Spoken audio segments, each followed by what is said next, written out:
Hanggang ngayon, OVP pa lang din ang papadrug test. I wonder why. No, hindi ako tao na nagpapaareglo. Tsaka hindi ako tao na nabibili ng pera. Are you a threat na to national security? Am I a threat to national security? What they are doing to me is a threat. Sagot ko yan sa NSC. Mamaya, bukas. Ma'am, may nabanggit Diba? kayo na may binigay sa inyo sobre si First Lady ni Sara Mesa Marcos. Para saan ba yun? Yes, I'm waiting for that question to come up in the committee hearing. So let's wait for that question to come up in the committee hearing. Yes, I'm free on Friday. Tomorrow I'll be in Basilan, and then Thursday I'll be in Lingayen, Pangasinan, and then Friday I'm free. So you're ready to answer all the questions now? I will answer my questions because I need to be there to help the other OVP personnel.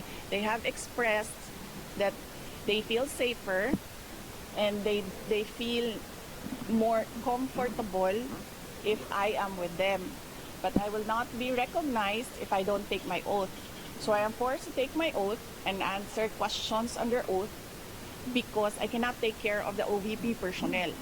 Just for example, to explain how 125 million pesos were spent within a matter of 11 days, or they have questions about management disease. Will you explain all those or answer all those questions?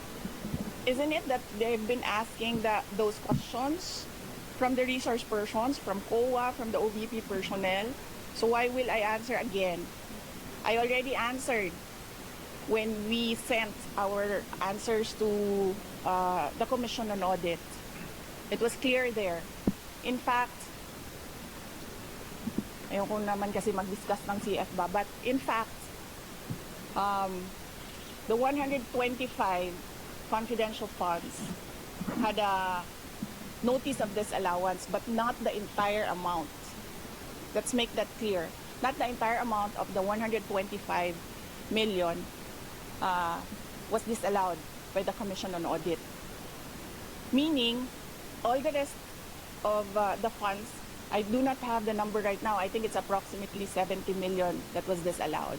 But that is subject to appeal because gusto ko ba sabihin ito sa inyo? Dahil during the discussion, I was telling the lawyer to submit a document. But the lawyer said, no, you know, when lawyers are discussing and they have their own positions, it's really a difficult meeting to do. I said to submit, and then the other lawyer said, do not submit.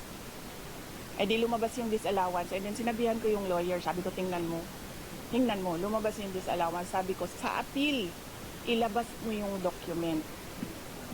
Ma'am, si Colonel Chica and Colonel Nolasco na nabanggit po naman. Wait lang ha, so tapusin ko lang. And then, so cleared na yon. The first, second, and third quarters, undergoing audit. Merong AOM na sinasagot namin ngayon. Okay? For DepEd, the first and second quarters, may credit notice na yon. Ibig sabihin, cleared na ang buong pera. Diba? Ewan ko lang kung sinasabi ito ng mga congressman. Of course, hindi nila sinasabi, diba? Because they want to present their own narrative. Tapos na yon. The money in DepEd, first and second quarter, cleared with credit notice. The ongoing audit is on the third quarter only. And it's ongoing. So you cannot question an ongoing audit. And you cannot audit the funds of any government office because that is the exclusive domain of the Commission on Audit. Bakit nag-audit ang ating mga congressman? Dapat sila gumagawa ng batas. Nakikita nyo? Sinasabi na nila ngayon, in the proper time, we will legislate. Kasi sinasabi namin where is the proposed legislation? Hinahanap namin. So ngayon, dinadagdag na nila yon. Madali lang naman siya pakinggan basahin nyo lang lahat ng mga nangyayari. Madali lang maintindihan kung anong ginagawa nila. Okay? Last question please, last Kapag question. humarap na si Colonel Velasco and Colonel Chica, mas maintindihan na ba ng publiko at ng Kongreso itong paggastos po ng confidential fund? Really, I still say that confidential funds, the use of confidential funds cannot be divulged. Sinasabi ko pa rin yan. They cannot be divulged in public. It will compromise lives and security of personnel who are cooperating or who are nandoon sa kabila na asset. You cannot do that. That is why it is called confidential funds. Thank you.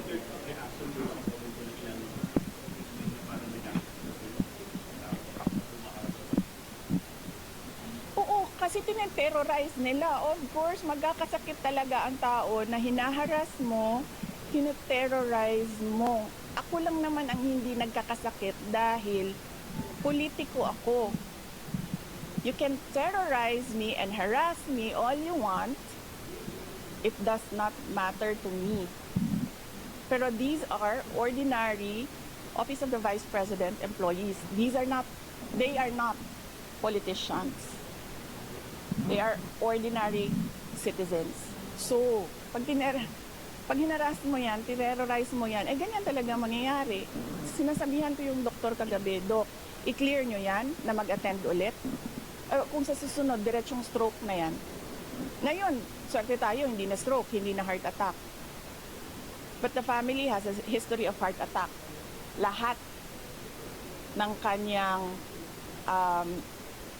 ang parents and some relatives, heart attack lahat ang ikinamatay. So, ano ba? Papaupuin pa ba natin doon? Tapos antayin natin, ay, na heart attack. Si Ma'am Gina ito. Yes. Diba? So, yes. So, yes. Yes, Mr. Billionario, pahingi ng pera. Nasa critics din they're saying Yes. Of course they said that you're here almost 24/7 because you're concerned about your staff. Yes. Some of your critics say you're here 24/7 because you're afraid they might say something, they might divulge something that might incriminate you. They are attending Yusek Lopez attended the hearing. They can ask her questions there. I was not there when Yusek Lopez attended the hearing, so I was not there to influence her and tell her what to answer. If you saw me yesterday, I was not looking at Gina Acosta. I was studying. I was reading laws. I was studying the rules of para na akong congressman ngayon, tanong niyo ako kung anong rules nila. I was studying the rules of the House of Representatives. I was not looking at her. Pinapabayaan ko siya sumagot. Siguro umiiling-iling ako paminsan-minsan dahil I feel na hindi dapat dinadivulge sa public yung ibang mga sinasabi na ng kasama ko, pero wala akong magawa. Wala akong magawa. Kasi ayaw namin na ma-detain sila. So, sumasagot talaga sila. Si Edward Fajarda, not once did I coach him. Pero si Gina, I helped her with the term detail. Kasi she was trying to remember kung anong tawag nung isang tao na galing sa isang opisina, na nililipat sa isang opisina, and that is called detail. So I told her detail, and she said details. From yung money yung CF is from SDO, dumidiretso daw sa mga security officer. Yun talaga mamang nature ba ng confidential funds? Yes, there is an SDO, and there is a security officer, and there is a head of agency. So, ako yung head of agency, may SDO kami, may security officer kami. Ganun talaga ang structure. Again, sinabi ko ito sa mga, wala kasing mainstream noon ba? Again, so alam natin lahat ng Halikan ko na yung... Mike, please. Ayoko itong pula.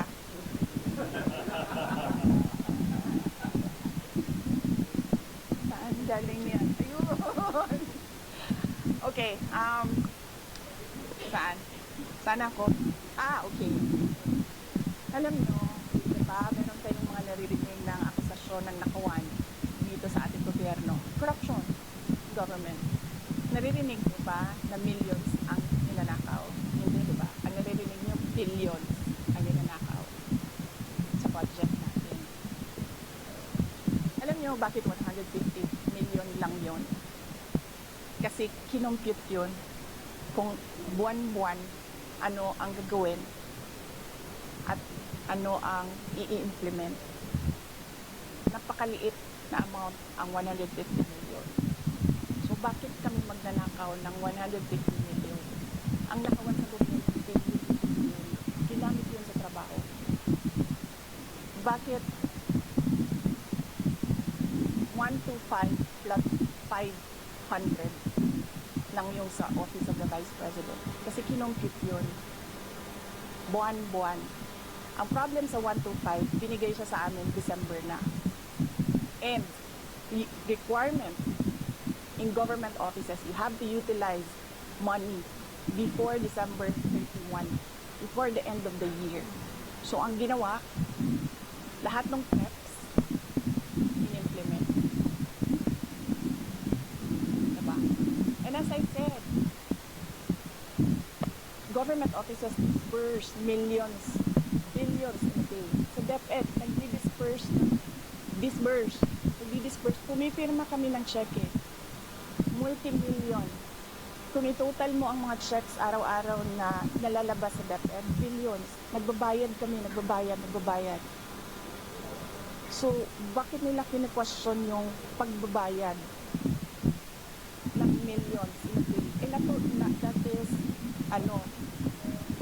part of work of government offices to disburse money every day and pay obligations.